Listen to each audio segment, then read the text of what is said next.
Hello and welcome to another edition of the ArenaCraft podcast, a show focused exclusively on Magic the Gathering Arena. My name is Arjuna. I'm one of your hosts. Joining us today, Covert Blue, the one and best of one, the highly talented, the good-looking, the making 40 look excellent. How are you doing today, my friend? I don't know what What's you're up, man? talking. Don't know what you're talking about. That number that you threw out there. Pretty sure that can't be correct. Can't be true. Oh, I forgot. You're actually 69. I mean, I've had that rank occasionally this week. Actually, 3 times this week, which is kind of fun. I did enjoy that for sure. Yeah, it was a good time. Good time.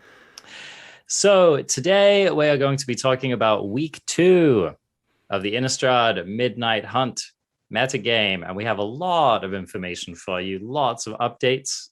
We've already had some competitive play, some stuff has happened, some things have come up, and so that's what we're going to get into today. But first, we just want to discuss a few things. Well, first of all, Covert Blue, how was your week in the arena? I had a really good week in the arena. I am still... It feels like the honeymoon phase is still rolling for the most part, especially in Best of One with the new cards. They aren't, like, no specific list or strategy is getting, I would say, a lion's share of play and meta in Best of One, which we'll get to soon. And the ones that are still a lot of the carryover decks from 2022 Standard. Still a lot of reluctance to craft in the queues for the most part. So... since Innistrad is a very powerful set, and since that means the decks with the Innistrad cards in them are going to often be more powerful than the decks without, I've been winning a lot. I've been in the top 100, I think, all week, and just it feels like every deck I put together is doing 65 to 70% win rate pretty reliably, which makes it hard to tell what's best. But it does make for having fun days of Magic. Absolutely. Yeah, I've also been enjoying it as well and enjoying some fairly high win rates myself. It definitely does feel a format, like at the moment anyway, it's not optimized quite. So you still feel like you can throw together a pile of powerful cards and have some kind of a game plan and feel reasonably assured that you're going to get some wins. And I've actually I've leaned into a couple of things which we'll get into a little further in on the podcast. I'm looking forward to that. I want to know what RG has been playing in the arena. Indeed. But first, let's talk about Worlds, because this is a tournament which is coming up. Yep. And remind us what the dates are on that again. So the Magic World Championship, I've been calling it XXV11 or XXV, but I believe it's supposed to be 27. Magic World Championship XXVII is coming up in 13 days, 16 hours, 44 minutes, and 20 seconds. All right. Well, we got it down to the second. There is a countdown. There is a countdown clock on the front page of magic.gg. Okay. Sweet. I'm not that good. And first of all, that is going to be then, for those of you not in this exact moment, which none of you will be, this is all going to be aired later. That's October 8th through 10th. It will be live on twitch.tv/magic. I'll also be running a show. I was supposed to be at San Diego HooCon that weekend, canceled the trip. My wife and I thought it was best to cancel the trip this year. But going to be doing a watch party, which I did the last time there was a world championship, all the way back in, 2019? When Paulo Vitor Dama Rosa took it all. Yep. And that last one was really fun. Looking forward to doing this again. But that's coming up. For those interested, there are 16 competitors, and you can, quote, find your champion, or hashtag find your champion. If you pick from the 16 competitors and enter your email on the magic.gg site, you can receive prizes. For example, if you pick the correct person, you'll get, what is that? You'll get a championship pet trophy on Arena. You'll get a trophy. Yeah, you'll get a world championship sleeve on Arena. You'll get 6 rare cards, not wild cards. 6 rare, what are they? ICRs? Is that what they call them? Yeah. And Okay. so that's nice. So duplicates, of course, which is going to be fun. For whales like you and I, but the listener might be like, ooh, 6 rares? I'll take a little of that. Maybe there'll be some Innistrad rares for that, that you don't have to craft. And there's prizes for everybody who enters. So if your champion, unquote, gets the person you pick gets 9th through 16th, like a big old tie for last place, you still get 1 rare card and the sleeve. And you get more rares if they get 3rd through 8th. You get 4 rares if they get 2nd. So it's a way to pick your horse and go for it. I'm going to ask you who you would pick, or if you have anybody in mind that comes to mind. I'll tell you straight up, all of these amazing competitors, only one of them had the wisdom, foresight, and deep thinking mind to discover that in the year 2021, the best way to build your brand was to be on a show with the one and only one in best of one. And that was, of course, the world champion, Paulo Vitor Damaderosa, who did a video with me on YouTube. I picked him for the champion because he's clearly on another level of strategic thinking. Clearly. Consulting with the best minds. And yeah, I mean, also just a very safe pick. Has already won a world championship and is commonly believed to be the best player playing Magic alive at the moment. So yeah, definitely a solid pick. I'm just gonna have to go with Seth Manfield. I mean, come on, man. I always bet on Seth. He's just like, yeah, he just top 8s everything, man. I gave an honorable mention to Seth because as the only other one of these 16 players that I've had a personal conversation with, he said that my nickname, the one in best of one, was cool on his podcast. So okay, all right. So it all comes back around. Mention. All right. So we got your first pick and your second pick represented on this podcast. Let's go. They have, it has nothing, like, I'm clearly picking them only for their skill and talent at Magic the Gathering, and nothing to do with their ability to make me feel like I mean, never mind. Well, just don't worry about it. Well, clearly the rest of the people in this lineup are just scrubs who are going to fall into the mulcher, which is Paulo Vitor Damaderosa and Seth Manfield. So yeah, I'm going to be eagerly tuning into that. I know you will be as well. You'll actually be hosting the dang thing on your channel. And, I think that we were just discussing this before the show started, but this is definitely going to help to cement the meta game that you see on Arena. So that's another reason why I recommend that people watch or at least pay some kind of attention to it, because like come Monday, oh boy, it's gonna be all of these world championship decks just cruising around on the ladder. It's been odd, and there's been like blackouts. Like we weren't allowed to run standard tournaments last weekend for MTG Arena. Like Wizards like blocked it out. You couldn't use software like MTG Melee to do it or something like that. You basically had to go rogue like Jeff Hugland did for the Huglandia Open and fall, on Wizards' bad side. It's kind of weird though that it's been so long since we just didn't have competitive play to cement the meta. And what are we? This is like our second podcast since it dropped. We're really only about a week in. Normally, there's plenty of speculation at this point, and we'll speculate a little, and we'll go over maybe some untapped.gg data. But it's going to be nice to have a world championship in this standard format, this new standard format, to show us who's right, who's wrong, what's good, what's might not get there, and just what the pros really go with. Because I think right now it's pretty wide open. I think that there's a lot of contenders. I think that we have some idea of what's good, but I don't think we're without ways to beat those things. No, indeed. And I think that's one of the I actually really enjoy it right now. Like I enjoy these kind of primordial formats that feel really uncemented, because you can just throw together decks and try them out and actually pick up some wins sometimes. And I think that's really sweet.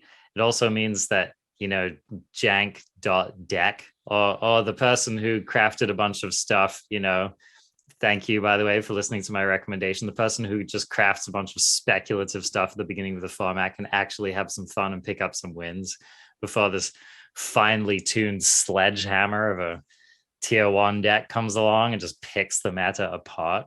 Oh, yeah. So, I mean, whatever that tier 1 sledgehammer is, at least it's not rogues. I can't tell you No. how many times I crafted my new cards and got turn 1 rune crabbed and was like, well, I regret everything. Oh my goodness. Yeah, and so far there are a few in this format anyway. I've seen a few turn 1 ruin crabs, right? There are like few cards that just give you that awful sinking feeling in the pit of your gut right from the beginning of the game. Mm-hmm. So yeah, it's pretty sweet. Well, so why don't we dive into it here? And I think, this podcast would be incomplete if we didn't discuss the Huglandia Open. So as that's like one of the biggest data points that we have to go on. Yeah. So, I mean, it's the elephant in the room, man. What? I don't know what you're talking about. And you've been doing a remarkable job of taking it easy on me and not rubbing it in my face. Maybe it's because you already did it on Twitter. But would you like to tell the people what deck and featuring which card actually took the whole thing down? The Huglandia Open was won by Selesnya Ramp, I guess you could call it. And the deck featured Asikas Chariot, Ren, and 7. 4 copies of Yasharn, which I thought was pretty cool technology and worked really well in the deck. And on the top end, waiting there to just put them all directly into play for the low, low, low price of 6 mana with a flashback of 10 to do it again. The underrated, underappreciated Storm the Festival. Oh, God. It just had to go and win a tournament in week 1. It had to. Damn it. Slightly controversial. Did you see the screenshot that was shared with us? Yes, I did. I don't know how to explain it all to the audio listeners, but in a nutshell, it looked like he doesn't go by Charizard. And James, I'll say James. He doesn't go by Charizard anymore. The one James, I think, is his streaming name now. I don't know.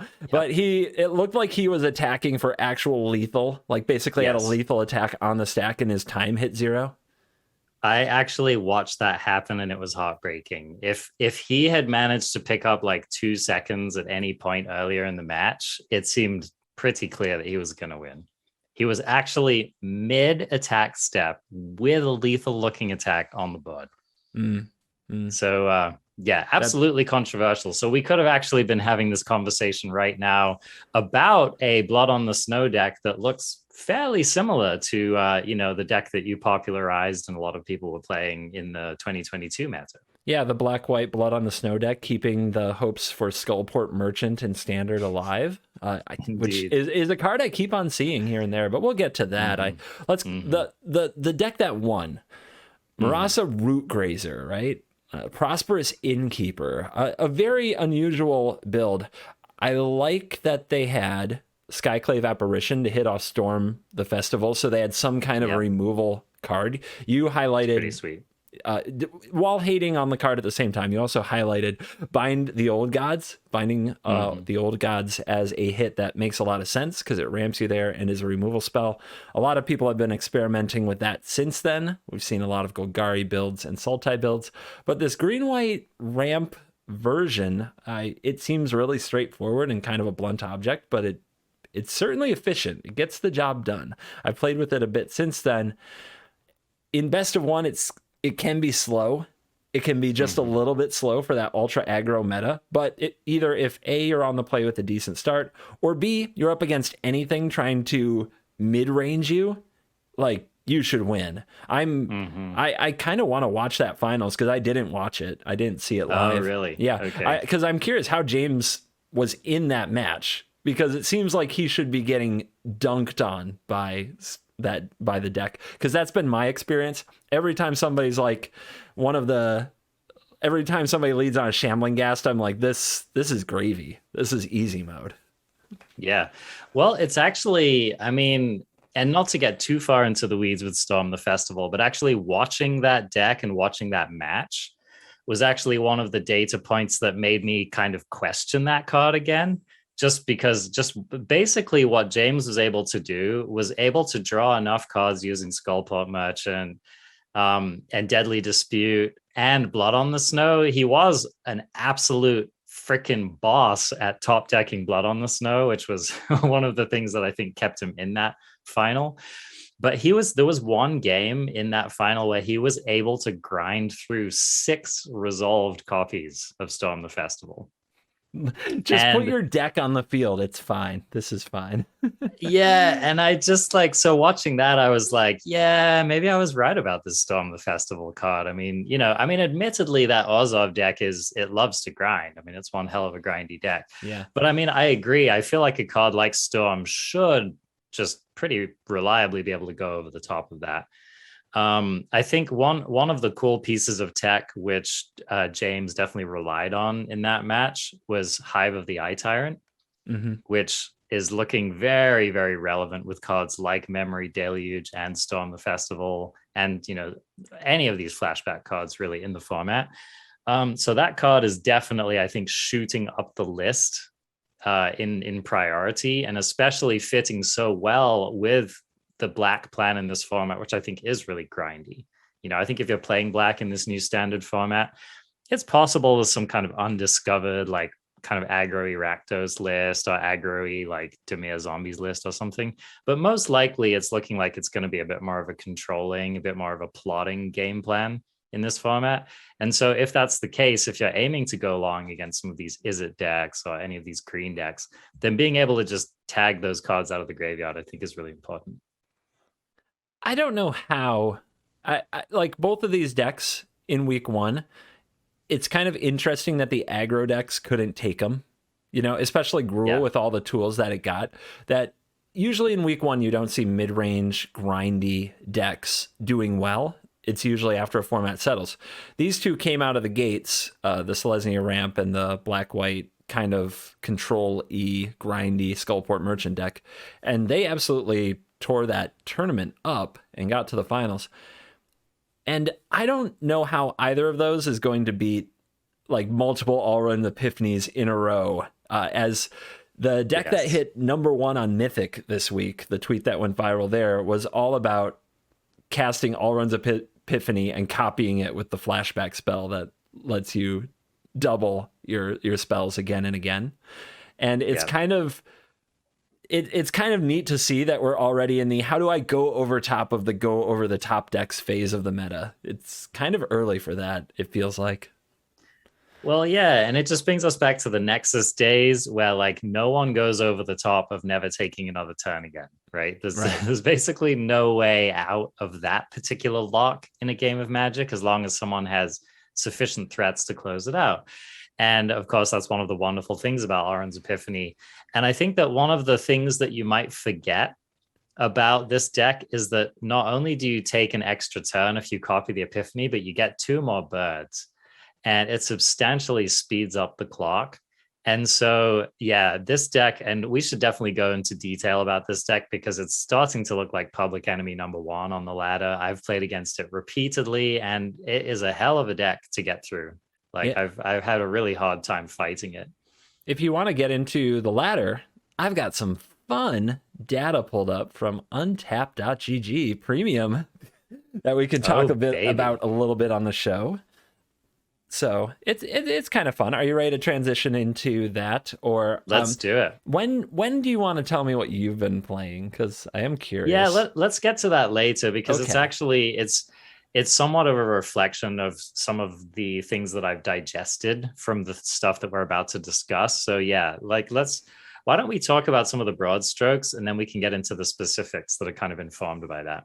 All right, cool. So we're going to get into the data right now. And what would you guess? Arjuna can't see this.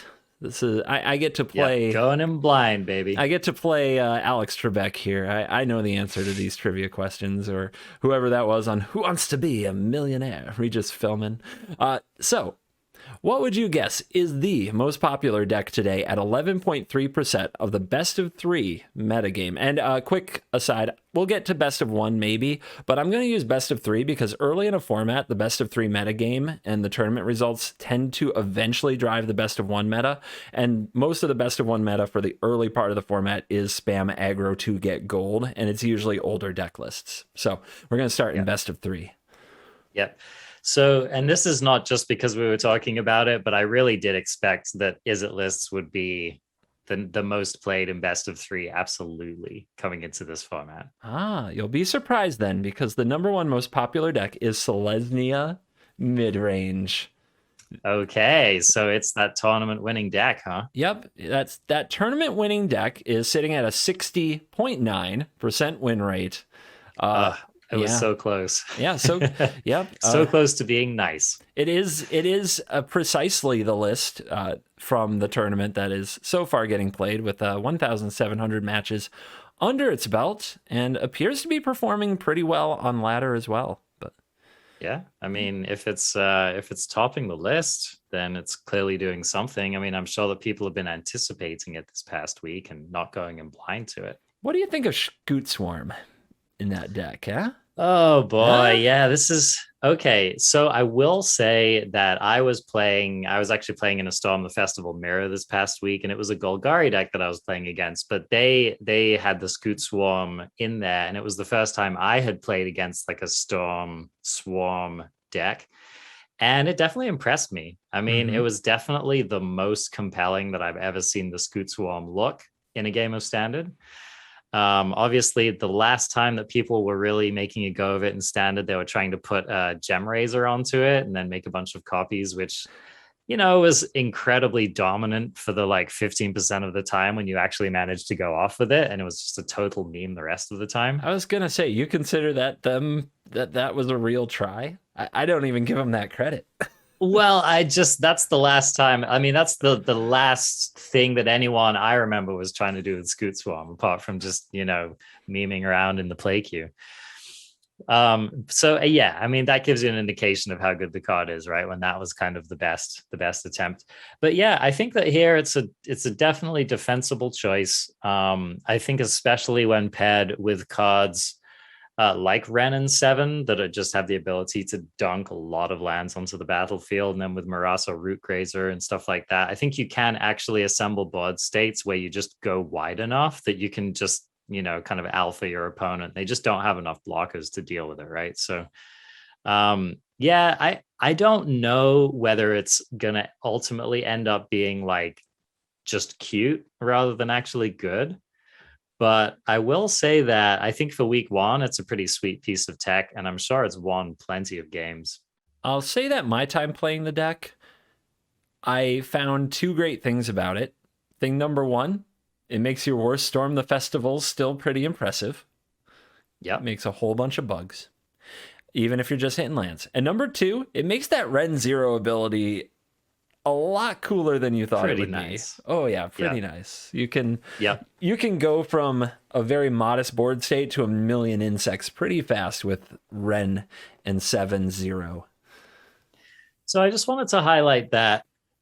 I mean, so there are plenty of answers to Scoot Swarm in the format. We have the Meat Hook Massacre in black, and we also have Cinderclasm in red. And those are both excellent answers. The cool thing about that, though, is that Cinderclasm especially doesn't particularly line up that well against the rest of the deck. And so I think kind of forcing your opponent to consider bringing in a card like that, which is only going to answer like one of your threats, I think is pretty cool. The Meat Hook Massacre can kind of clean up other stuff like, your apparitions and, the root grazers and stuff like that. So that's a bit more, your the cats from Asikas Chariot, stuff like that, right? So that's a bit more of a versatile card. But I do kind of like just forcing your opponent to respect it. I think that's pretty cool. I'll also say with this deck, a sweeper will keep you alive for a turn, but when this deck is in the late game, it just assembles an overwhelmingly lethal board every turn, almost at ease. The learn cards go get Mascot Exhibition, which you can play. Every Scoot Swarm can be a million critters, and then they just play Storm the Festival again, and they hit Ren and Chariot again. They have 4 Emiria's calls to just make Flying Angels whenever it's darn well please, it seems. Let's do that, because we haven't had this talk. Let's talk about Asikas Chariot and Ren and 7, because this has been the talk amongst the pros for this last week, including a tweet that went semi MTG viral from MPL and longtime professional Magic player Andrew Cuneo that said, "This is the worst standard format of all time," and went on to mention it's because of Asikas Chariot, and implied Ren and 7. And I want to know how much of that have you played with, against, and do you have any strong feelings about just where those sit in the format? So definitely have identified that is among the best things, if not the best thing to be doing with Storming the Festival. I think that if you are going to play that card, you probably just want to max out on your 4 copies of each of these cards in your deck, because it does just feel so godlike to hit them off of it. So yeah, I mean, definitely should just probably that's like a package right there, right? Like 4 Storm, 4 Ren and 7, 4 Asikas Chariot. That's a good start to your Storm the Festival deck, and you kind of go from there. I mean, that does seem a bit hyperbolic to me. I think that is definitely, it's almost certainly going to become a core part of at least one tier 1 deck in the format. I think right now people are really kind of just messing around with basically everything they can. Basically like every 2 and 3 color combination to kind of see which is the best Storm the Festival deck. But you know, as to whether it's like the worst standard format of all time, I don't know about any of that. I think that's nonsense, to be honest. And it makes me, I mean, let's talk about who we're talking about here. Andrew Cuneo, you know, kind of person who, he's a control mage. He likes to play certain kind of slow, dirtly decks. So maybe he's getting got a little bit more than he would like to be getting by these decks. I don't. So this is definitely not Omnath, right? This is definitely not Uro. It's definitely not Oko. It doesn't even look to me like Teamer Adventure. Yeah. You know, I think it's Teamer Adventure's the closest analog. Like, I think that it's definitely easy to compare the cards Storm the Festival and Escape to the Wilds, right? Like those 2 cards definitely kind of fill in a similar niche. And so I think that's the thing that I'd be most worried about, is like, are we basically just going to see a return to this kind of like unbeatable mid-range deck, which Teamer Adventure ended up being? But I don't know, man. I mean, like a 4-drop that you can negate into a 5-drop that you can negate into a 6-drop that you can negate. Like, I just don't know quite how threatening that's going to end up being, right? Yeah, and I think it shows very much from like the decks that are also present in the meta, the deck that hit #1 Mythic that we mentioned, that is like, okay, you're going to Storm the Festival, I'll take all the rest of the turns in the game. I don't. Yeah. I think that Asikas Chariot is amazing, and if you own 4 copies and you crafted 4 Ren and 7s and you want to go out and win a lot of games, I think it will be able to do that. I think that people are afraid that the way that Magic works now is you identify like this card that's better than everything else in the format, and then you Oko it. It's 69% of the meta. It's in a number of different decks, and that's just your format now, is who's on the play with their Chariot. And I just don't think that's going to hold up. There's a lot of answers in blue in particular. There's Annul, which was in Kaldheim, so you can counter it for 1 mana. For 1 mana? Not bad. That's not bad. Disdainful Stroke hits both sides of it. Yep. In mono white, and maybe we'll get to mono. We're going to get to mono white, but I'll give away that I've gone back to Redain because Storm the Festival. Yeah, pretty solid. Ren and 7, Asikas Chariot, all get taxed by Redain. Yeah, not to mention cards like Memory Deluge, Alrund's Epiphany. Yeah, I think Redain is perfectly acceptable right now. And in blue-white, I've been unlocking a card that I think everybody just completely forgot about, Devastating Mastery. And I've just been, that doesn't care about your Chariot and your Cats and your Ren and 7. It doesn't care about any of that. And the deck is like made to actually loop, get back, and play Devastating Mastery as many times as it takes. So that's pretty sweet. Yeah. Like there's a lot of things that you can do if you're willing to go bigger. I think that the frustration is going to be aggro mages trying to go under it, because I have seen that aggro is not in a happy place so far. No. In fact, pretty much all of the decks that I've been playing on the ladder so far have been clowning white trash. And I'll tell you what, man, it feels good. It does feel Feels good. good. I feel kind of bad for the players a little, not that much, just a little. And I'm getting messages on it is daily now. Like, when are you going to fix mono white? Because they're very frustrated that the deck, the go wide code spell cleric version of the deck isn't good right now. For those wondering, that video should be up by the time that they watch this. I did mono white today. I have a lot of thoughts about it. I put way too much time into it trying to fix mono white. So I just want to say that, so in standard 2022, the mono white weenie deck was the fastest deck in the format, and it could pretty consistently go under just about any deck in the format. So I think it was a really solid bet. I just feel like that's not true anymore. Like, these Asikas Chariot ran in 7 decks. Like, if you get any kind of a ramp start, or if you really get off to any kind of a reasonable start, by turn 4 or 5, you're just like clogging up the board with 2/2s, which is closely followed by, you know, making like 2 to 3 to 4, like 7/7 reach blockers. And at some point in the game, mono white, there's just no way they will ever keep up, right? And so I think, just like, if you compare this average draw to this average draw, like, mono white just doesn't come out that well. And then, of course, other decks, you know, any black deck being able to play Meat Hook Massacre, which really is just an absolute massacre against that deck. Oh, you're like, so wipe your board, gain 6 life, go. And I'm going to keep gaining life every turn for the rest of the game as I keep killing your stuff. And I'm going to slowly kill you by just chump blocking with eye twitches and shambling ghasts. Yeah, Meat Hook is nice. It's nice. And then the ability to pick it up with either your Divide by Zero, or even if you're having some fun, you can do your Cyclone Summoner, which is a thing I've messed around with. And I don't know how good it is, but it's definitely fun. Well, we're gonna circle into what you've messed around with. Do you want to continue the meta tour? Because we only covered one deck, but I think there were a lot of broad strokes to hit, because it brings up a lot of talking points. Yeah. So what do you think is number 2? 10% of the meta. Come on, it's got to be Is It, right? It is It. And it's listed as Is It Dragons, the most popular version out there. Although there's 7,400 matches played with Is It Dragons so far, and the most played list only has 370 matches. So we're talking about a wide variation in the deck list, very wide.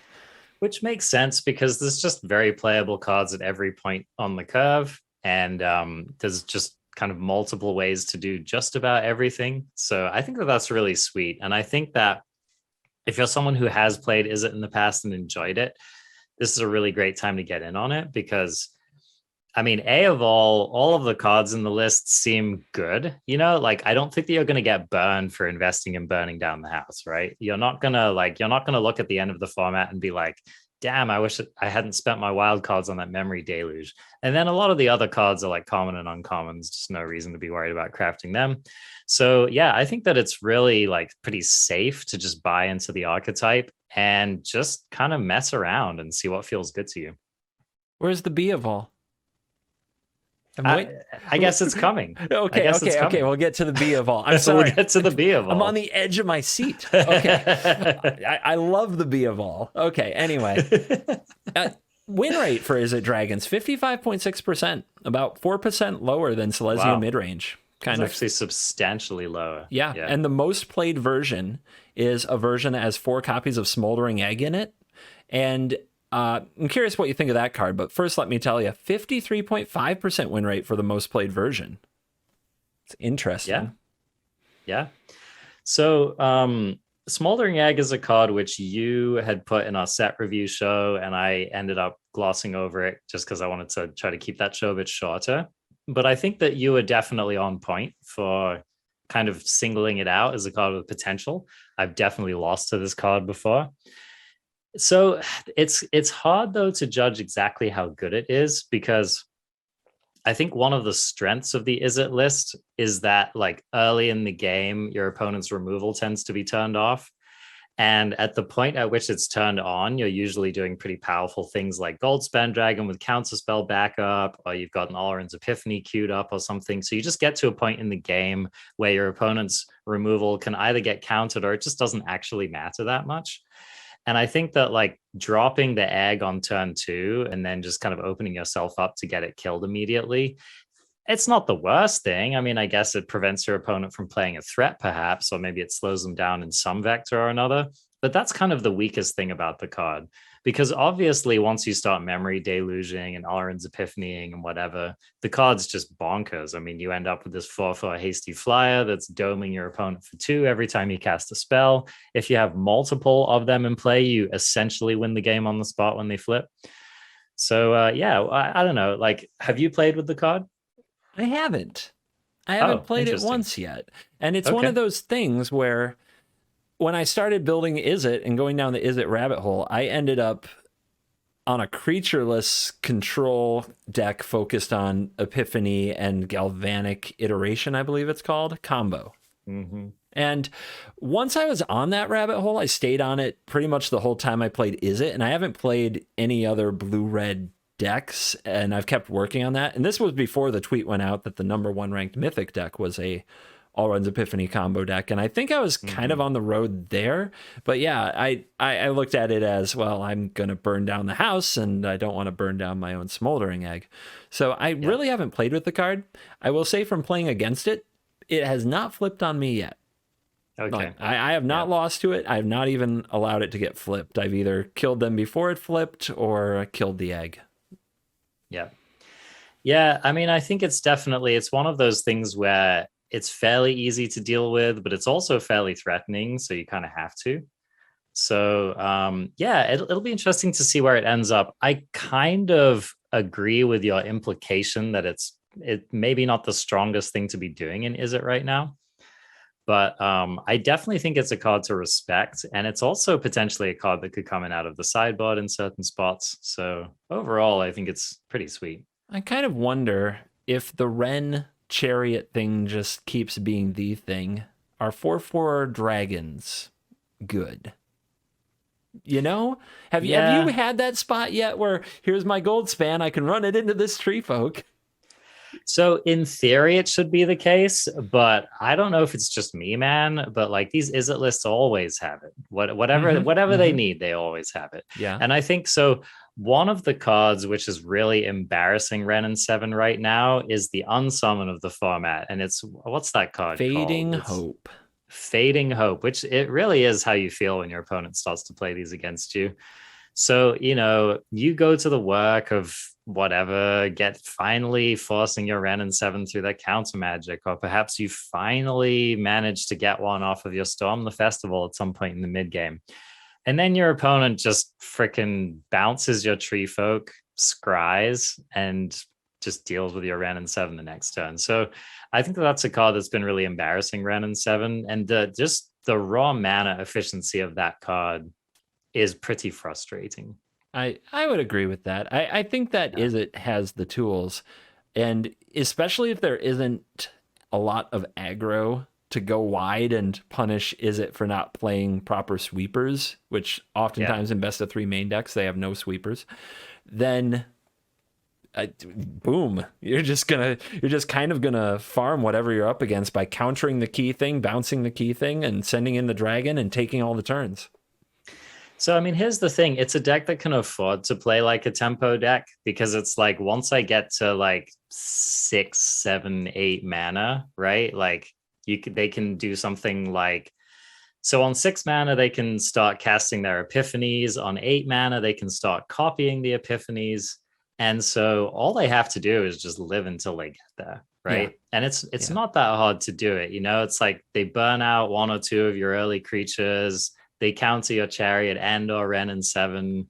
They draw, they resolve like a memory deluge, and they're already there, right? It's like they're already to that combo-y spot. And then if you're not running blue, then you're just totally at the mercy of whatever their spells are doing, right? So yeah, I think that it's a solid plan, and especially because they do recoup so much card advantage with cards like Memory Deluge, you can really afford to put some just kind of like little tempo-y cards in your deck like that. I also want to say interesting sideboard spot. This, I think, was one of your picks from Strixhaven. Maybe I'm not remembering this right, but I'm not sure. Both of the most played lists have 4 heated debates in the sideboard. Oh, baby. I knew this card was going to see play. Spell can't be countered. Kill target Goldspan or target Chariot. Yep, exactly. It's not a bad card. Now, couldn't they have just made it 5, though? Couldn't they have just made it 5 damage? Arjuna always wanting a little more. I mean, let's agree, right? That if it were 5 damage, it would have just been, I think, a solidly playable like card in general, right? Yep. I don't know, man. Like Soulseer did enough at 5, and this card in some spots is a lot better. Like in this standard, it's a lot better. There's pretty much no indestructible threats apart from Arlen. So there you go. All right. I think that the 2 decks that I wanted to talk about most today were Izzet and Selesnya. And now that we've kind of gotten a lot of the talking points over, we might go through these decks a little quicker, but we'll see. Knowing us, the next one you might have some words about. This is actually the number 1 win rate, is the 3rd most played deck at 9.6% of the meta. Can you guess what it is? Let's go with mono green. Ding, ding, ding. All right, we got one. You still have your connection to the broccoli in the trees, my friend. I just know, look, if there's one thing I know, right? This is what's going to happen when a new set drops. Is A of all, Croakies is going to be working on some kind of like aggro, white base, we'll get to that. Silly whatever, right? That he does. Like Croakies loves to just kind of gank people out or like come up with some kind of ridiculous, like endless value while hurting your opponent kind of combo, whatever. That's kind of his style. And then meanwhile, Covert Go Blue is going to be like trying to just lay a deep groove in that control matter. B of all. B of all. And then B of all. This is actually C of all, right? And then C of all. We know that Rumty is going to brew the next mono green list, which is going to be able to get you up into numbered mythic. And then all of the acolytes are going to run out and craft that and start jamming on the ladder. So I actually watched Rumty kind of wading into the meta and making some of his initial builds. And he was getting pretty frustrated. It was fairly hostile to his lists. But he seems to have cracked the code, and he seems to have come up with a fresh version of the list, which can take you all the way. He actually tweeted recently, just on a personal note, he tweeted recently that he's taking a step back from being like hellbent on reaching number 1 every month. It's just a good old like magic life balance thing that's going on there. So you're probably going to see less of him dominating at number 1. That doesn't mean that his lists aren't as good as they used to be. It's possible they could be, but there's no correlation with his rank. He's just kind of taking it easy. He also has a kid on the way, I think, so that probably has something to do with it. Yeah, I think I found his list. I see like 4 Inscription of Abundance. I see Death Bonnet Sprout, which is a card which, I think both of us probably had our eye on, but we didn't choose to highlight it in the set review. Seems to be doing good work for him. I can't believe it, man. I did not see that coming as really? One of the options. I mean, I felt like you'd have to somehow get Graveyard paid to play it. I just don't think you can get away with having a 1-mana 1/1 for 2 or 3 turns. I don't know. I'm surprised. Yeah, I think that he was just like, if my creatures are living, I'm winning. And if they're not living, then my Death Bonnets are kind of a resilient threat, right? They're kind of playing that role of the Pelt Collector, where like they start out weak. And then at a key point in the game, you suddenly look over and you're like, oh, wait, that's actually really big now. And now I have to deal with that, Mm-hmm. So it does kind of put your opponent in a little bit of a pinch where like they keep killing your larger creatures. And then, on turn 4 or 5, like suddenly that smaller creatures kind of flip. Basically it flips over to the, the backside. And now all of a sudden you have some big creatures again. So I can believe it. I totally see it. Some of the higher win rate decks, we've got a version with a 65.3% win rate. We've got a version with a 69% win rate. There it is. We've got they're running 4 Briarbridge Trackers, and this was a card that became a 4 of in my version of Best of 1 Mono Green for the video that I made, and it was a card that I was originally like, yeah, I'll run a couple of those. And it turns out like the card is, I think, better than I thought. It does a lot of sneaky things for the deck. The vigilance is surprisingly good because it means that you can keep getting in there and ticking up, putting those counters on your Briar Ridge tracker with your Ranger class, because you're often in these places where it's like, if I attack, I get the value out of my Ranger class. If I don't attack, I miss out on that. But if you do attack, you risk falling behind in tempo. Having a vigilance threat, which you didn't have otherwise besides Faceless Haven, now it's like kind of free to just keep swinging with the tracker, which they don't really want to trade with anyway, because you're going to draw a card off it eventually anyhow. It's also a sneak. There are two other sneaky things with it. One, it kind of lets your Chariot draw cards because you can copy the clue. And the other is you can attack, and because you use Vigilance and your tracker's not tapped, use Jaspera's Sentinel to cast another card after the combat. That's all good stuff. Yeah, I mean, so it sounds like you end up feeling like you get your 3 mana worth of investment out of it. Yeah, more than I thought I would. I thought I'd be like, this is okay. After playing with it a while, I'm like, oh, it's kind of the nuts. Maybe you only need 2 because it feels kind of like a glue card, but I've been really happy with 4, and I don't think I'd go back. Okay, yeah, that's good to know. Interesting that at least the list that I'm looking at that Rumty posted 5 days ago, he's not playing any, which I think is really interesting. I think his list is really interesting, so I just want to read through it.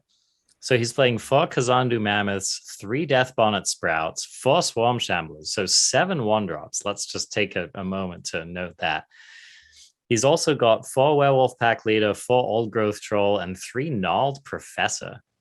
So it's kind of interesting that this list feels like really lean and mean to me. Like, I feel like it's a really low curve, except for that Gnarly Professor. It's kind of interesting. And he has the 4 Ranger classes, and as far as I can tell, he's not running any Asikas Chariots. None. And also no Jaspera Sentinels. No Sentinels, no Ren and Sevens, no Chariots. This is pure mono green aggro. Like, this is Stompy. Yeah, exactly. So I find that really interesting. It seemed like he really felt like going to the board was important with this list. And so let's see what he's grabbing from the board with his Gnarled Professor. He's got Environmental Sciences, which is obviously not the main course here. But he's got 1 copy of Containment Breach. He's got 2 Expanded Anatomy, 2 Introduction to Annihilation, and 2 Mascot Exhibition. I find 2 Mascot Exhibition interesting because this is such a lean and mean deck, has 23 lands in it. I mean, I guess the Kazandu Mammoths do give you a little bit of lands, but I think in this deck you want to play them as threats if you can. And really no other way to generate mana. So, he obviously seems to feel like, I don't know. He just seems to feel like it's going to get there eventually, I guess. Don't forget about that Old Growth Troll, man. I guess that's true. The troll ramp. When I was playing Mono Green for my video, I was just like thrilled every time they killed my troll. I was so happy. Just getting to trade it with something, a removal spell or a body, and getting to ramp out of it. I felt like I was just winning. I felt like I was further ahead than I deserved to be. Yeah.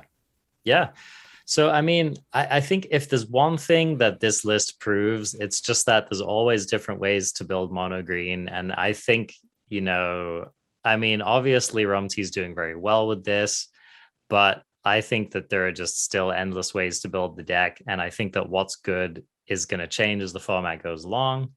And I do find it really interesting that there's no Asikas Chariot. I think that's been considered kind of a must include in this archetype up until this point. So maybe he just felt like people were prepared for it and he wanted to do something different. Maybe he's like you. That's why you two get along. Just a hipster. Like, well, now that's popular, I'm off it. Yeah, over it. Now I've got to beat it. I can't play mono green from like a seat of dominant position. I've got to be the underdog, beating what's popular at all times. You know me too well. Yeah. The difference between us is that Rumty gets to number 1. What, you don't? You know what, man? I thought I was number one Mythic podcast. I'd get there if I just played enough. All right, next deck. All right. What do you think is the number 4 most popular deck at about an 8% meta share that has the number 6 best win rate at 54%? This is where I'm starting to get a little hazy. I'm guessing it's some kind of black deck. This is the Croaky's Boros Aggro. Oh, okay. Have you watched him play this? I haven't. I've heard the deck's pretty epic, though. It's what when I was in his chat, I described it as Gandalf aggro, saying that it removes things and draws cards, but also hits face, and he agreed with that. Okay. Yeah, we're talking about a Boros deck that runs for just the aggressive cards, for Intrepid Adversaries, the one that buffs the squad, for Luminarch Aspirants, 2 Reckless Stormseekers, and then we'll say for card advantage, there are 4 Moonveil Regents, the new 4/4 flying dragon that can draw cards for the number of colors you control when you cast a spell, or the number of colors in that spell. I think that's what it is. It's when it dies, it's for the number of colors that you control something takes damage. It also has 4 copies of Showdown of the Scalds, 2 copies of Paladin Class. Then in the removal category, it's kind of crazy. There are 4 copies of Brutal Cathar. There are 4 copies of Skyclave Apparition. There are 2 copies of Portable Hole. There are 4 copies of Shattered Skull Smashing. And there are also 4 copies of Sacred Fire. Off the top of your head, you know that one? Oh, that's the Boros one, right? That it's the Lightning Helix at home, right? Baby, yes, definitely. Baby Flashback Lightning Helix. 6 mana to deal 2 damage and gain 2 life. Or on the front side, the non-flashback is a Boros, a white and a red, to deal 2 and gain 2 life.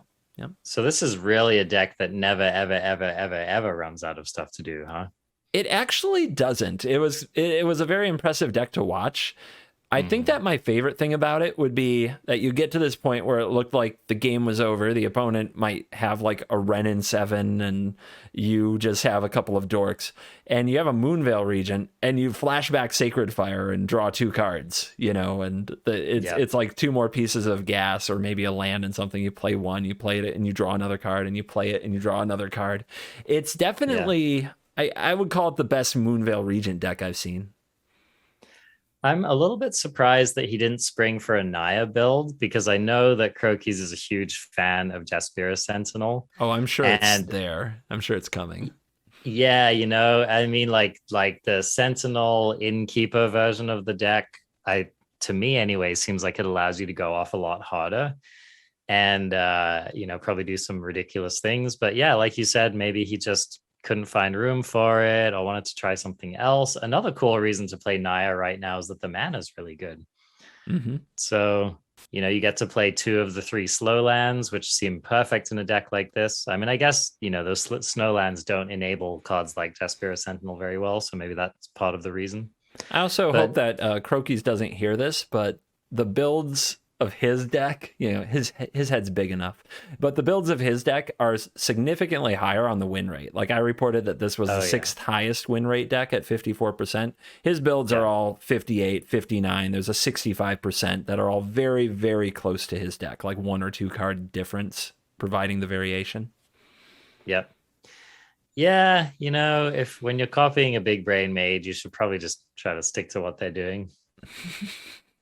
I mean, look, I'm one of those. I can't do it. I can't just copy a deck and play it. I have to. I have to tinker. If I'm not tinkering, I don't feel like I'm playing Magic. Yeah, you don't feel the ownership, right? Well, I mean, I think it's the reason why I take decks and make them worse. Well, speaking of that, the next 2, number 5 and number 6 on the list, are Gruul Werewolves and Gruul Aggro, each at about 7%. So combined 14% of the meta being Gruul. But in the win rate category, Gruul Aggro doing way better than Werewolves, about 57% versus about 54 for Werewolves. So it seems like the big differentiator being Jaspera Sentinel, whereas the Gruul Werewolf builds don't appear to have any kind of 1-drop. So this is interesting. I would have thought that with Izzet and other control lists in this format going back to being a draw go kind of a style, I would have thought that werewolves could have really gained an edge there. It makes me wonder if the control lists are just doing a good enough job of controlling boards, and maybe also the splash damage from like Asikas Chariot and Ren and 7, meaning that like most of their Arlens don't resolve. Because I just would have thought like the whole day-night mechanic I feel like is designed to punish control. That's really like there's many implications of it, but for me, that's the biggest one, is that it makes Drogo control look pretty bad, right? I mean, as a control mage, I've not enjoyed the amount of times that it is night at all. It's not fun. Yep. But I will say that there is a sweet counter to the day-night cycle called Divide by Zero. Not only does it set back the card that they tried to resolve on the night side or had in play on the night side, but provides you another spell like Environmental Sciences, which makes double spelling pretty easy to flip things back over. So I've it's been okay. It's not the total nightmare I thought it would be. I also just want to say there's like these lists of Gruul. We could just call it Gruul stuff and call it 14% of meta. It is all over the place, both in representation and win rate. It is like there are a lot of 60% decks in here. There are a lot of 40% decks in here, and there's very little consensus. In the Gruul selection, there are 4,800 matches played, and the most played card for card identical list has 550. So we're seeing a very tiny representation of the meta in this way. Yeah, and it just goes to show that, again, this is like mono green. There's just like a lot of good builds, or like, is it right? A lot of good builds, and it's probably going to take the World Championship to really kind of winnow down to which are the best versions of these lists to be running. Or some content creators could really kill it. Yeah. Apparently that's not me yet, because I don't have any lists of high representation. Not that I pay attention to these things. I mean, this is where like the testing team really comes in, right? Yes. Because like as genius as you might be, Covert Go Blue, and you've contributed many a dozen of wonderful lists to any given standard format, but you just don't have like the literal house full of, people playing for 10 hours a day, 12 hours a day, 16 hours a day, comparing notes, racking up those games, which is really what the pros do. I mean, it's no exaggeration. Like that's right. The pros will do this. They'll look at the entire list in the pool of Gruul cards. They'll they'll divvy them up. They'll come up with some ideas. They'll be like, all right, Jimmy, you're playing this version. Kyle, you're playing that version, go to, right? And then they come back at the end of each day and they compare notes. And that's usually how they manage to like get through this kind of vast amount of information that they have to do. Yeah, that's how decks get tuned. That's how formats get broken versus content creators. Like at most, what am I going to do? If I were focused on one deck big time, the most I might play it is like 6 to 8 hours a day, and I'm limited to only my experience. Not only that, I'm limited to what I played against on ladder, which often, as we've kind of mentioned in this podcast, not the tuned versions, not the decks that are usually pushing the envelope. A lot of times it's the cards that my opponent happens to still own from last standard, and a good win rate against that isn't indicative of a broken deck.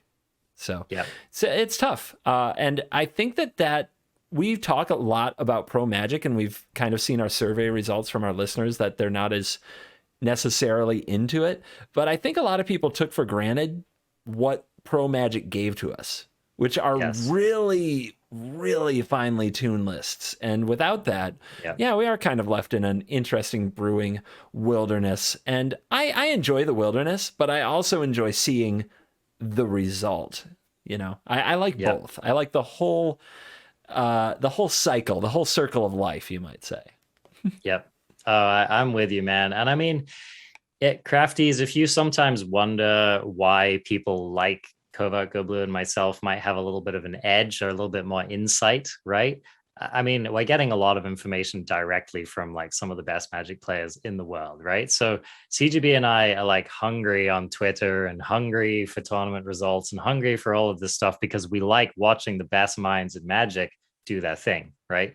So I think sometimes, like, if you feel like you're a little bit behind the curve, it's probably just because you're not paying attention to, you know, people like Gabriel Nassif and Seth Manfield and Paulo Vitor, who are just operating at a whole other level of play. To be fair, the current Magic system is very bad at letting people know about any of this. And that's very true. I think that's part of, I think, why we have it's something I love about our podcast is we do try to take all this in, condense it, and regurgitate it back. Yep. Absolutely. Yeah. So as kind of a bookend to this Gruul thing, someone that I follow and good Magic player, Preddy MTG, posted what after a moment you realize is a meme tweet. And it's basically like, OMG, 69% win rate, you know, this deck is crazy, blah, blah, blah, blah. And you look at the list and it's basically like your classic Gruul shell with Jaspera Sentinel and the Asikas Chariot and the Goldspan Dragon and stuff. And it's running 4 Demi Liches and 4 Harness Infinities. The point being that Preddy MTG's perception of the format is just that, like, random content creator A, B, or C is like taking the Gruul shell and just throwing some random cards into it and winning a lot because just like Asikas Chariot is a good card, right? So it's kind of hilarious because we'll get to how I basically did just that in order to build one of the decks that I've been having the most fun playing in the format. I'm looking forward to hearing about your Demi-Lich Harness Infinity brew. Yeah, good dude. Stuff. You gotta love that. The last 2 decks, I'm just gonna ruin the suspense. Number 7 is Dimir Control, which is posting a blistering 46.4% win rate as an archetype. All right, you gotta love that. You gotta love that. Mono white aggro is at number 8, only 3% of the best of 3 meta. If you're, if you want to go play there, and it's got a 57% win rate over there. Really? Yeah. Wow. Yeah. Okay, higher than I expected. What's also really fun is there's a win rate graph on Untapped GG. It shows exactly where the line is where Innistrad Midnight Hunt was released, and every single deck that I have mentioned has seen their win rate since day one declining at a stock market is crashing look pace. Like, all of their win rates start way up here, like day one, because they're picking on people who are refining, and the win rates just keep going down. It's kind of interesting because these are known quantities and they're powerful decks. The only exception is Selesnya mid-range, which is more leveled off and slightly ticking up now since the Huglandia Open. But it's just kind of funny to see the effect on a new standard where everybody comes in like, yeah, our polished, cool strategies work, of course. And then over time, the innovations and the technology gets found out and the innovative lists start winning more. It's kind of, I just always think that's cool. Yep, absolutely. Yeah. So why don't we pivot into talking about what we've been playing? Because I'm sure there's plenty of juice there. I hope so. I want to hear from you. Okay, cool. So let's start with kind of what I was working on last week and have been thinking about a little bit this week before we get into some of the really new stuff. So, of course, Arjuna, notable Simic Mage, notable Sultai Mage. I've just been kicking the tires and trying to see how well any of the previous work that I've done holds up in this current format with mixed results. I think so. For like day one, I had this Sultai build that I built, which wasn't too far off of my Simic list. It was basically just a couple of Dome Blades, a couple of Ren and Sevens, a couple of Meat Hook Massacres, and it was otherwise a fairly stock build of my Simic list that I've been running forever. Probably have about a 64% win rate with that deck overall. However, it started to drop off rapidly once some of these new lists started to really hit the rotation, with Izzet being just like a nightmare matchup, basically. So I really had to reconsider. And I really just, after thinking about the format more, I really think that Simic, if Simic is going to succeed, it's going to have to do something different. So there's a couple of reasons for that. The first one is that Coma and Crafties, y'all were trying to get me on the Coma train, man. They were trying. CGB petitioned. Everyone petitioned. to finally get the Arjuna man to admit that Coma was a playable Magic card. And then you know what happened, Covert Go Blue? Storm the Festival is better. That is not what happened. No? Okay, No, go on. Fine. No, maybe I don't know. That's not one of the 3 cards I was going to mention. I actually think in the head-to-head that Coma's pretty good against those cards. No.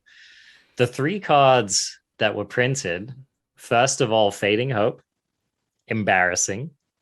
Second of all, Burning Hands, embarrassing. Third of all, whatever the Dome Blade is. What's that card called? Infernal Grasp. Infernal Grasp. Okay. I can't tell you how many times playing my Sultai list in the Simic mirror, my opponent would resolve that Coma. And it was just like, boom, dead on the spot. Embarrassing, right? Now, of course, this especially applies to best of 3, but even in best of 1, man, like Coma's not looking good. And it's just because, like, okay, let's talk about best of 3. Which deck in the format is not going to be running one of those 3 cards? It's like, it's probably pretty much the Selesnya deck, and that's it, right? I guess so, yeah. Yeah, and maybe mono green, right? But mono green's probably just a slaughter anyway. That's probably one of your best matchups, so you don't have to worry about that. But like, it's just not good anymore, crafties. The format's moved in a different direction. Now, I do think, I've been watching other notable Simic mage, Ali Eldrazi, try out some, and he's been actually going hard on Simic. I think he's really trying to figure out whether, like, his previous list or some version of his previous list still has legs in the format. I personally, this is no dig on him, he's a much better Magic player than I will ever be, but I personally have never really thought that his builds were like the best versions. I think if I were going to pick a version that wasn't mine, I'd probably actually go more towards like your style CGB, which I think, it's not my favorite, but it would definitely be my second choice. Thanks. So his builds are pretty different, and I don't know. He seems to think that it's viable. I think that one of his plans against Storm the Festival, Chariot, Ren and 7 is Cyclone Summoner. And I think it's true that, like, if you're able to ramp harder than your Storm the Festival opponent, which you most of the time will be able to do because you're a dedicated ramp deck and they're a bit more of a mid-range ramp deck. So if you're able to put down more mana and then you're able to like bounce your opponent's board faster and you're able to snowball advantage quicker and like get down your giants and get a couple of Alrund's Epiphanies and stuff off, yeah, I think you're probably going to clown those decks, right? So I actually do think that if Storm the Festival decks get big enough in this format, and if there are dominant enough parts of the meta, we might actually see like some of these Cyclone Summoner decks actually do good work. You also get to play cool cards like Decisive Denial, which counts as all of the problematic spells that we were talking about, and Divide by Zero, which, doesn't counter them, but like, boy, when your opponent spends 10 mana on a spell and you get to divide it, you've got to feel pretty good about that. Can I say quickly, if they spend 10 mana on a flashback Storm the Festival, Divide does counter it? Oh, does it? Yeah, because when you flashback a spell, it will be exiled if it goes anywhere from that point, from the stack. So if you... I didn't know that. Yeah, if you used... Like, I found this to be huge in the control mirrors I've been playing, where I try to save my Divide by Zeros for the flashback memory deluge, because, they don't get it back. And, okay, that's sweet, dude. Yeah. So Divide looking better and better, really. So, yeah.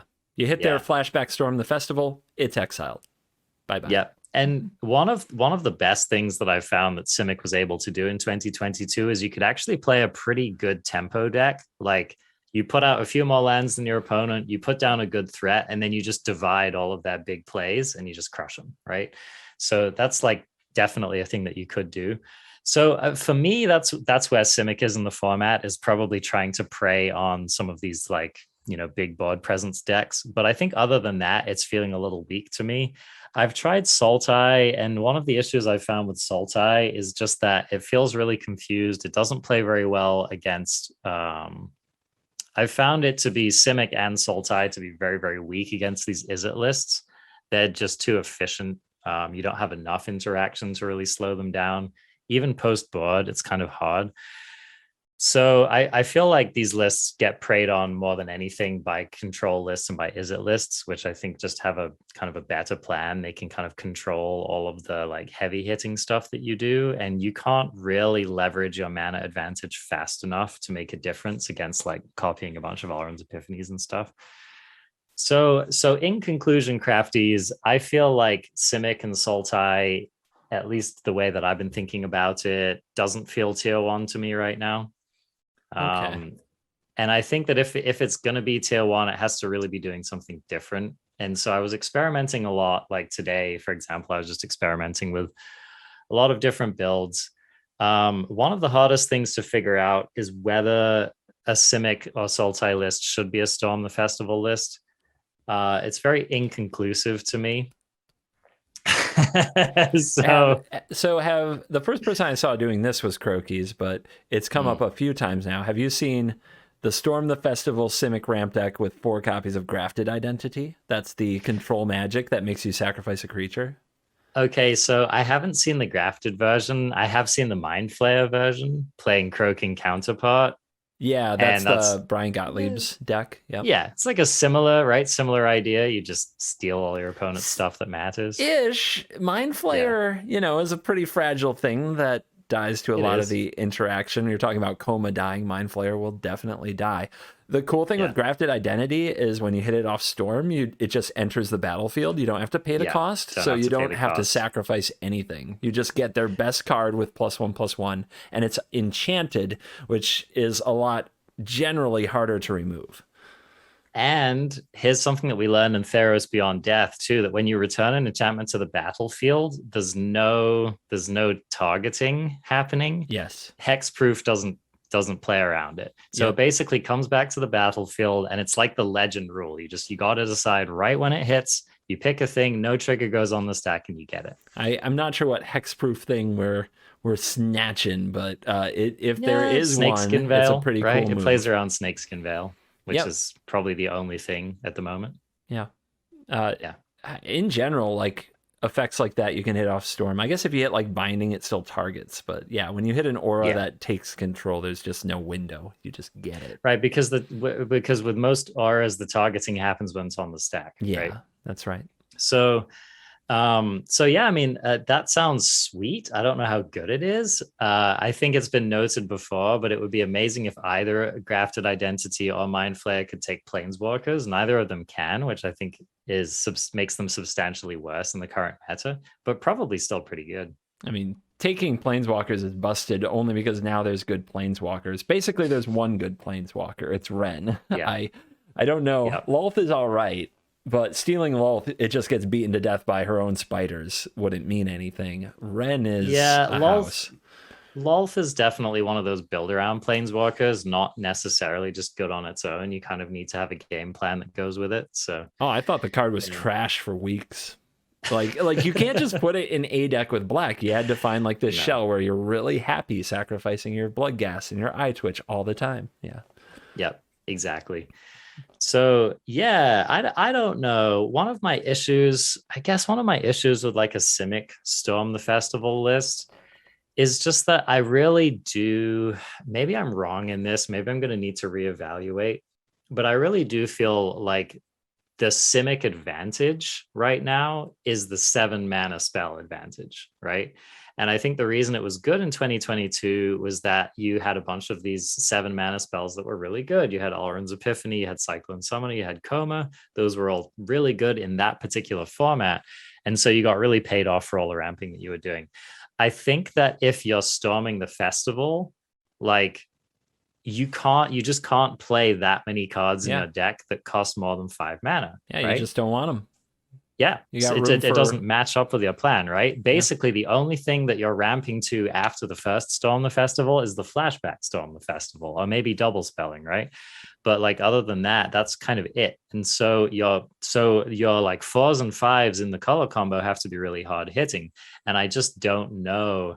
Like basically what we're highlighting here is that blue's best 4s and 5s are kind of the Stelia stuff or maybe Imrith, right?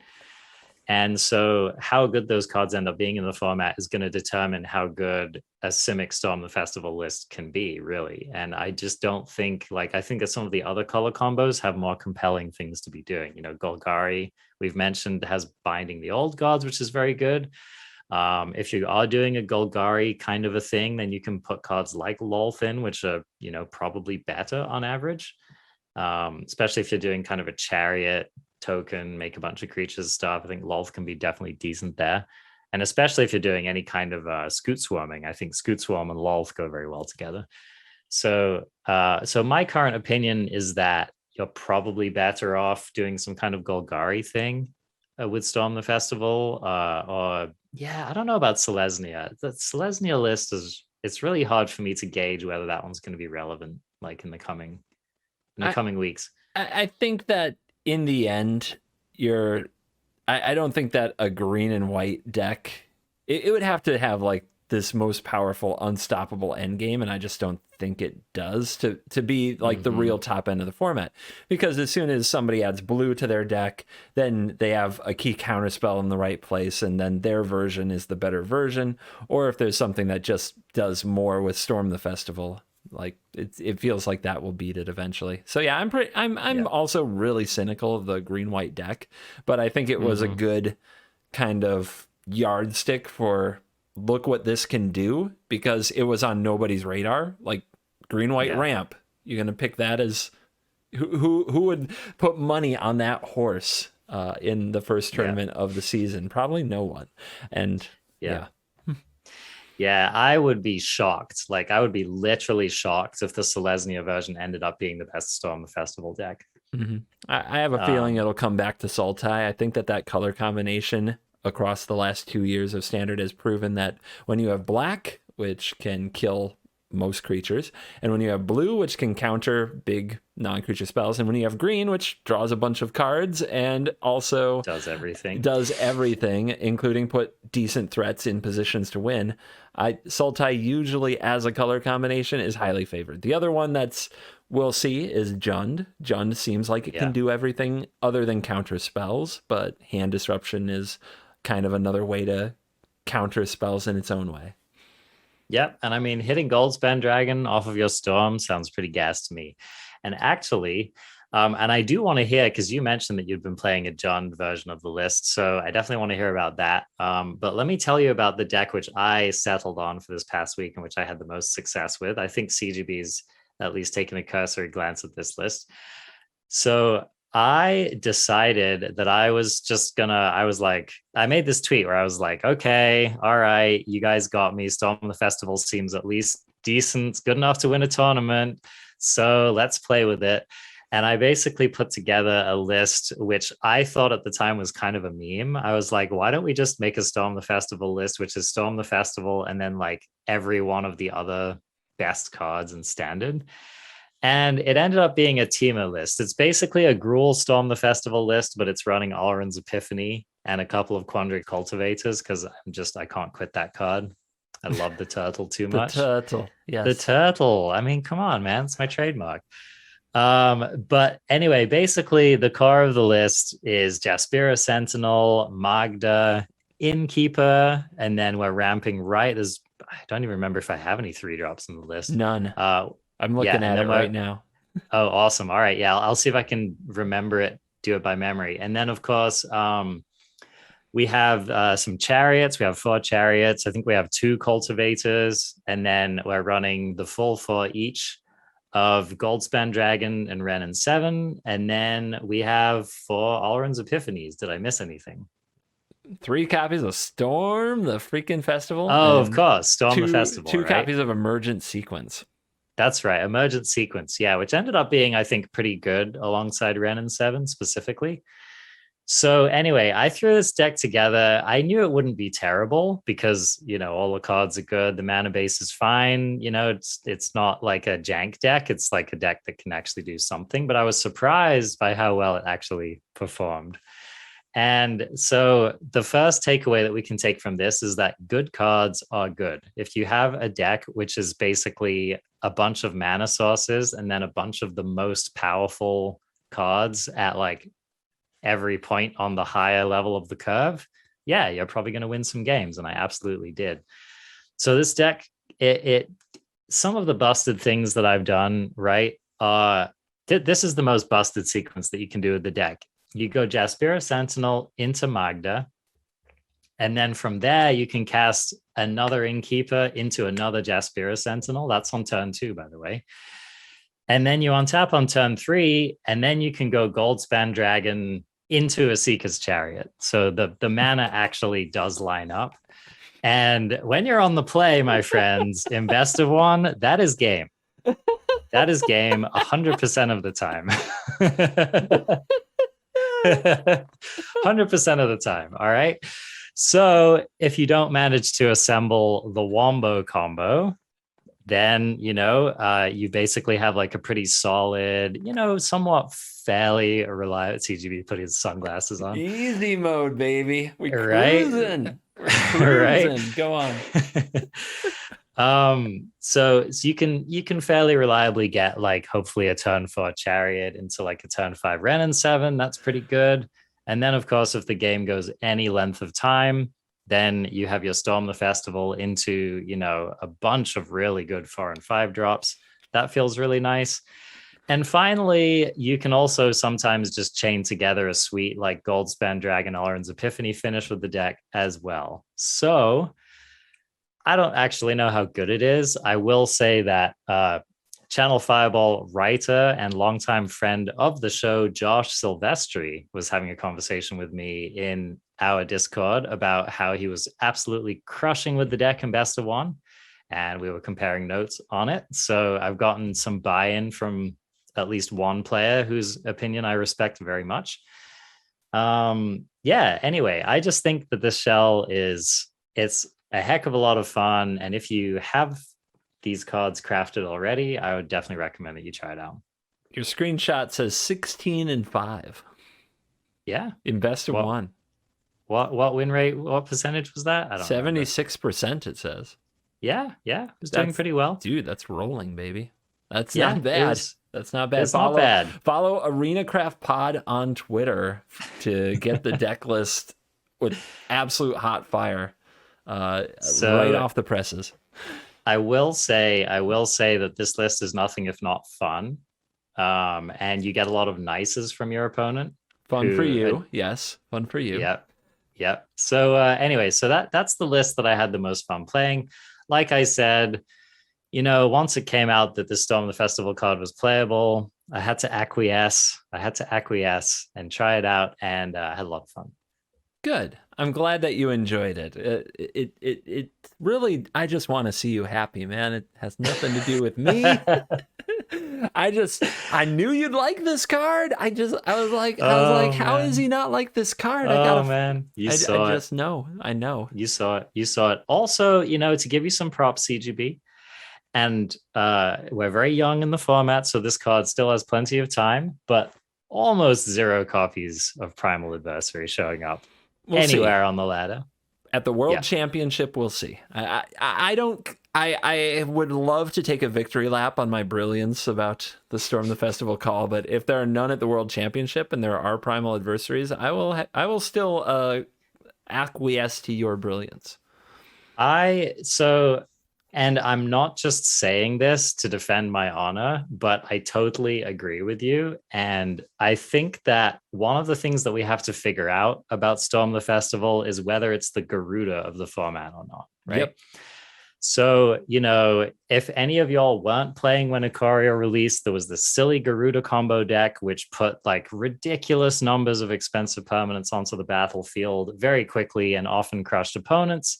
And when you were losing to it, it felt very similar to losing to Storm the Festival. However, the deck was really not good. It was very easy to exploit. And after many people, thousands of people calling for it to get banned in the first couple of weeks of the format, it disappeared entirely, never to be seen again. So I don't think that Storm the Festival is as memeing and bad as Garuda was, but I do wonder whether it'll end up being a little bit too slow, a little bit too plodding. So I love how you just get that little bit of doubt in there. It just makes you seem so credible after such a Disastrously wrong take. I'm sorry. It Did was I say that out loud? I will fully acknowledge that in week one, I'm getting thrashed, totally getting thrashed. So, and if the worst thing that happens from this is that I hand the I hand the W, as it were, to my podcast co-host, then not the worst thing. Not the worst thing that happens. Oh, that's very nice of you to say. Thank you. Anyway, CGB, speaking of the W, what have you been messing around with this week? Well, I've played a lot of different things for my videos, and a lot of it's been fun. Like I said, most of the things have been pretty successful outside of, like, my first day was pretty rough, but every day since then, we've pretty much been successful. When I'm not trying to, like, research a deck and do, like, a video, for example, I wanted to make the white folks, the white Magic the Gathering enthusiasts, the white aggro Magic the Gathering enthusiasts, I wanted to make them happy. So I put way too much time last night and today into trying to make the white aggro deck good, right? And trying to get to where it is.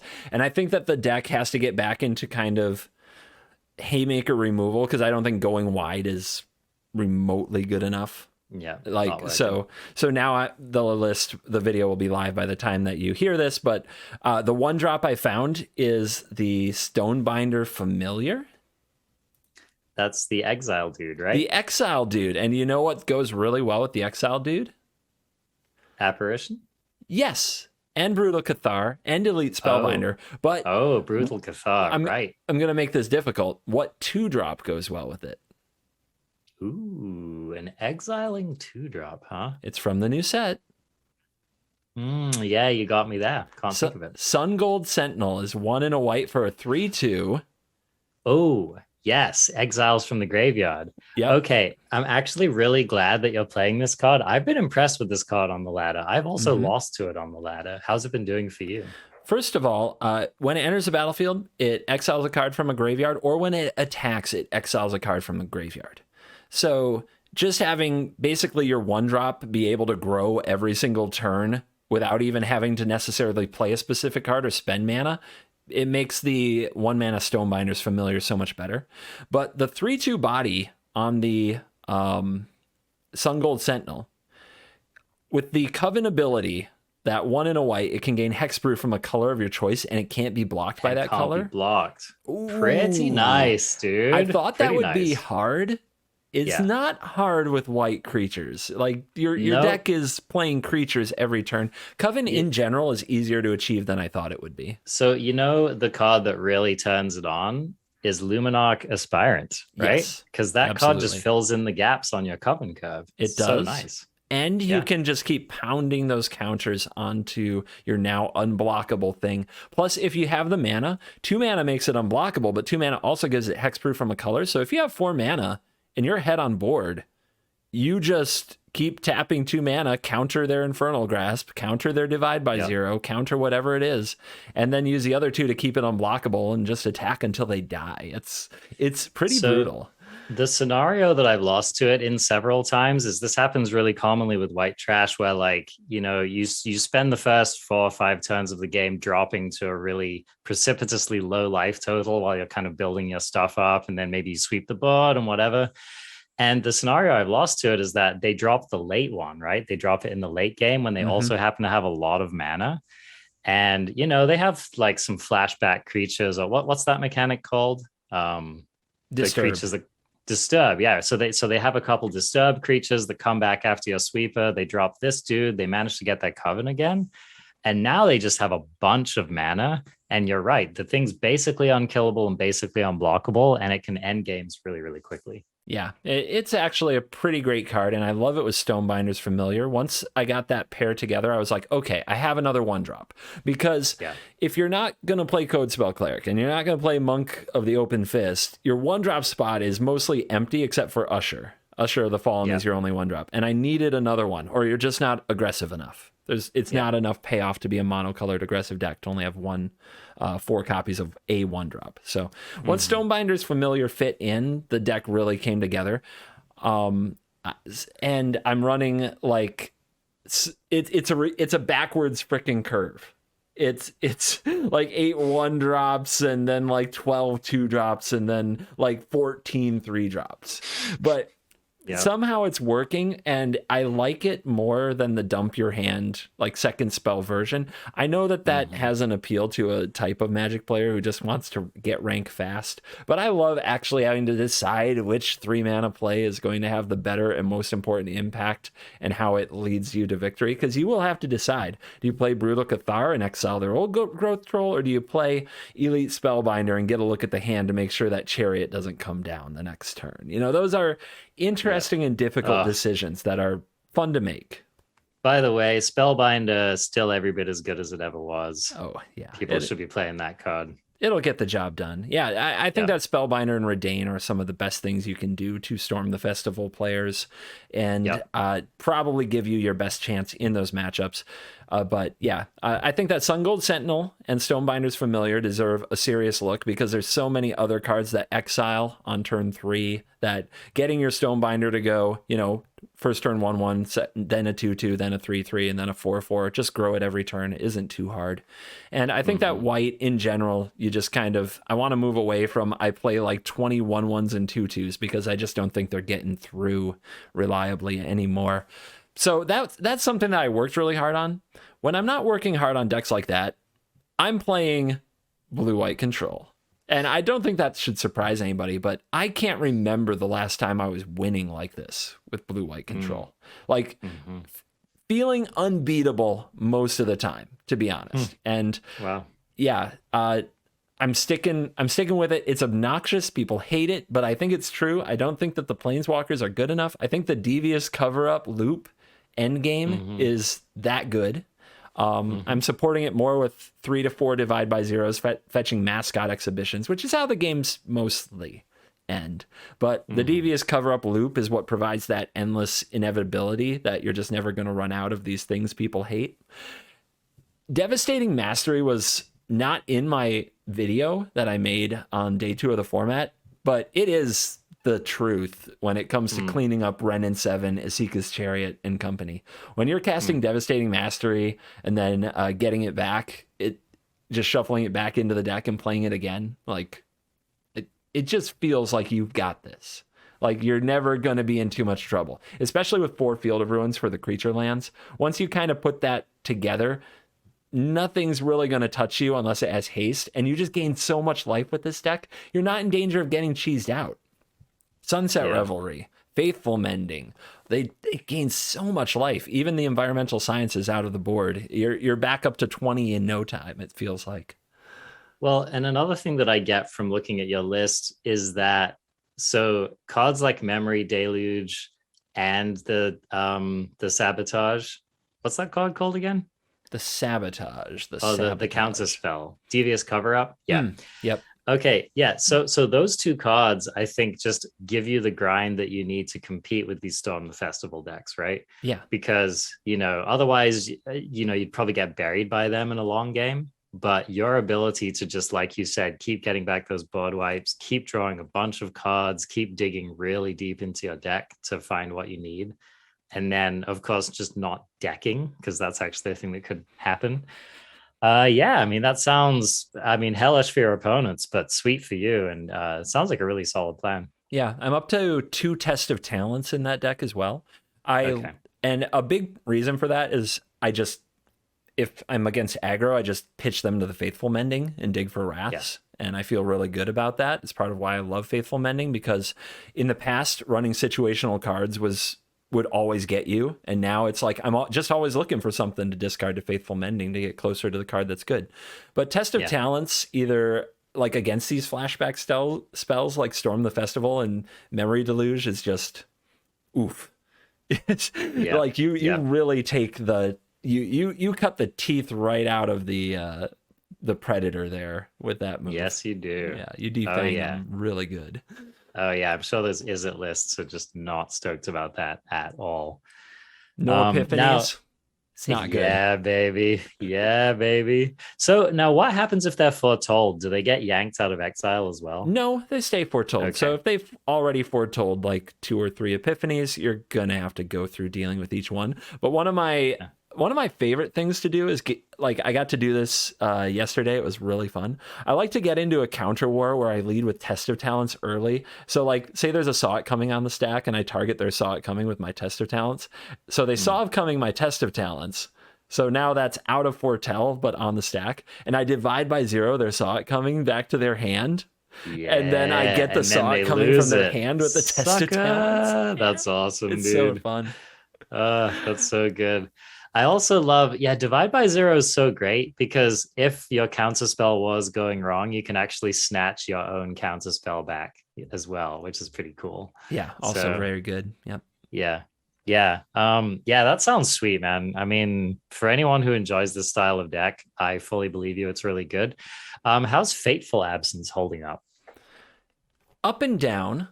I found I tried out a version with 2 copies for a long time because I found I was discarding it really often to mending in all kinds of matchups, whether they had creatures, planeswalkers, or whatever. I would just get into these situations where it's like, well, I have a counter spell for the next thing. I have Devastating Mastery. If anything gets away, I'm just going to pitch Absence because why give them the card? But I ended up back up at 4 again. You need to survive and you need like some really sharp interaction for the thing that sneaks through because you're never going to counter everything. Magic doesn't work that way anymore. There's always going to be something that sneaks through on the board and threatens to run away with the game.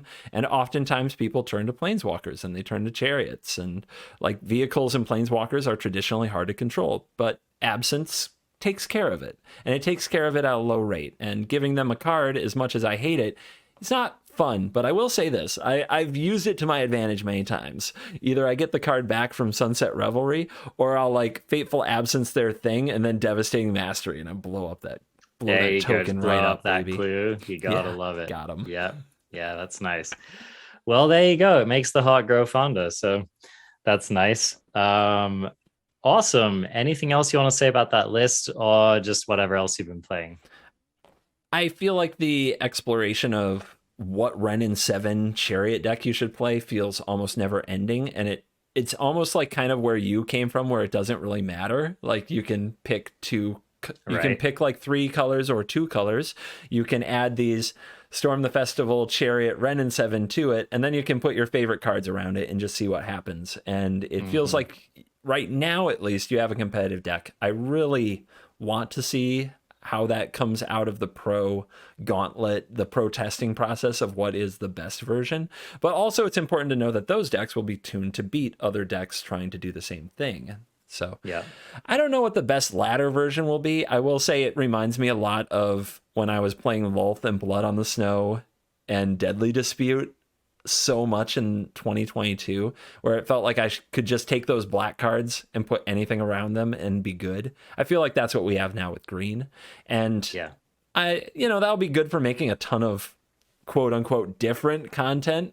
I'll just get roasting comments every day for like changing 4 cards in the same deck, and that's fine. That's part of my life. But I do think if you want to be at the heart of the format, I think if you found the best Ren and 7 Chariot deck, you could say that you did it. You solved what's going on, because it's got to be there, right? Yeah, it does have to be there, and it will be there. And the only way it won't be there is if Storm the Festival doesn't get there.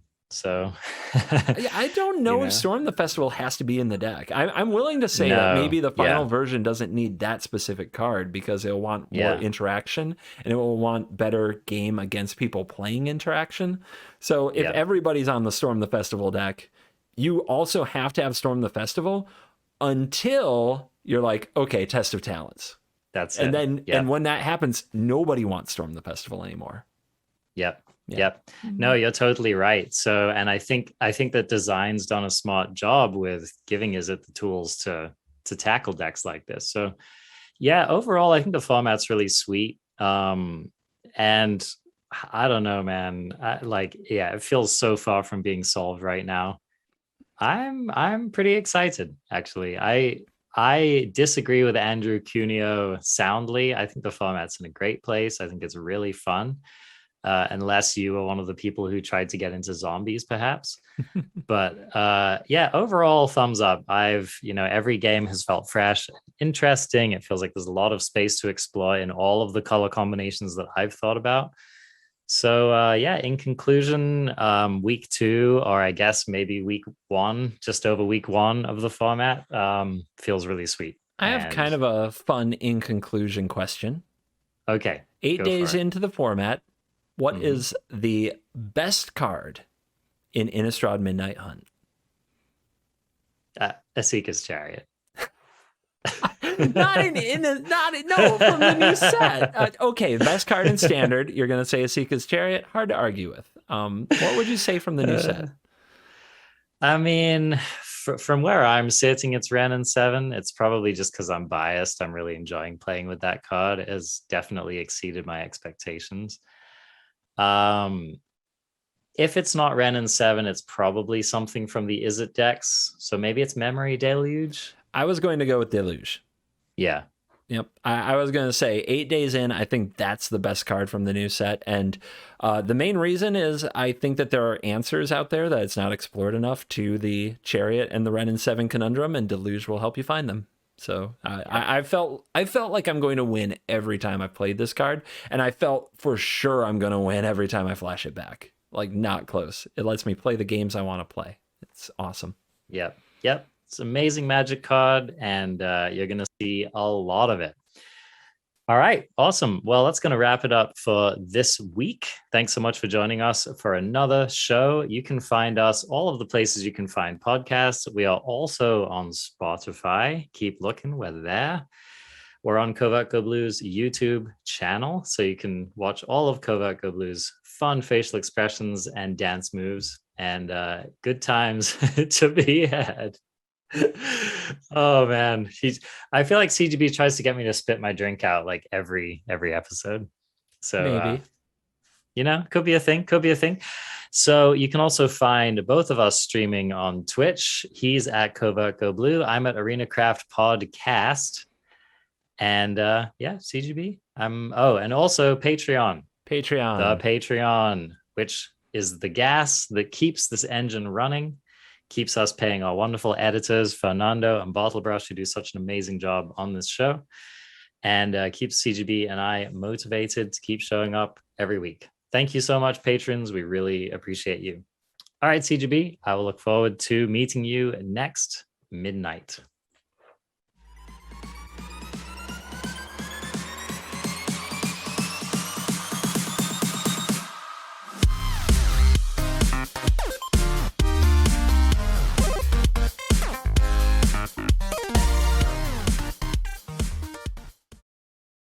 What sound do vampires make? They're like cats. I'm not sure. Try it again, and I'll tell you. One more time. No, I know what you're doing.